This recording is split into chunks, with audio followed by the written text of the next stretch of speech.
بسم اللہ الرحمن الرحیم۔ السلام علیکم ورحمۃ اللہ وبرکاتہ۔ شاہ شمس تبریز رحمۃ اللہ علیہ مولانا جلال الدین رومی رحمۃ اللہ علیہ کے پیر و مرشد تھے۔ یہ ان دنوں کا واقعہ ہے جب مولانا رومی شاہ شمس سے واقف نہ تھے۔ ایک دن شاہ شمس تبریز مولانا رومی کے مکتب جا پہنچے۔ وہاں مولانا رومی بیٹھے کچھ کتابوں کا مطالعہ کر رہے تھے تو شاہ شمس نے ان سے پوچھا، این چیز یہ کیا ہے؟ مولانا رومی نے ان کو عام ملنگ سمجھ کر جواب دیا، این علم است کہ تو نمی دانی، یہ وہ علم ہے جس کو تو نہیں جانتا۔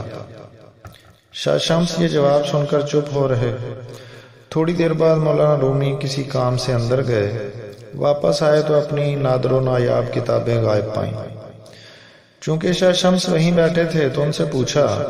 شاہ شمس نے مکتب کے اندر والے پانی کے تالاب کی طرف اشارہ کیا اور کہا، میں نے اس میں ڈال دی۔ یہ سن کر مولانا رومی حیران و پریشان رہ گئے، جیسے کاٹو تو بدن میں لہو نہیں۔ اتنی قیمتی کتابوں کے ضائع ہونے کا احساس ان کو مارے جا رہا تھا۔ تب کتابیں کچی سیاہی سے ہاتھ سے لکھی جاتی تھیں، پانی میں ڈالنے سے ان کی سب سیاہی دھل جاتی تھی۔ شاہ شمس تھے، دکھ زدہ لہجے میں بولے، میرے اتنی قیمتی نسخے ضائع کر دیے۔ شاہ شمس ان کی حالت دیکھ کر مسکرائے اور بولے، اتنا کیوں گھبرا گئے ہو، ابھی نکال دیتا ہوں۔ یہ کہہ کر شاہ شمس اٹھے اور تالاب سے ساری کتابیں نکال کر مولانا رومی کے آگے ڈھیر کر دیں۔ یہ دیکھ کر مولانا رومی کی حیرت کی انتہا نہ رہی کہ سب کتابیں بالکل خشک ہیں۔ مولانا چلا اٹھے، این چیز یہ کیا ہے؟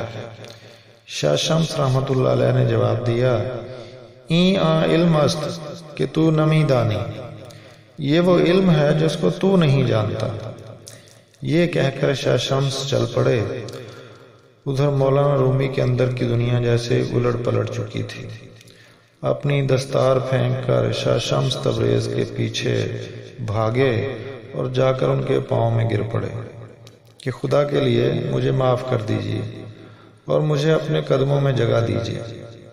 شاہ شمس نے انہیں اٹھا کر سینے سے لگایا اور کہا، میں تو خود ایک عرصے سے تیری تلاش میں تھا۔ اپنا خیال رکھیے گا۔ اللہ حافظ۔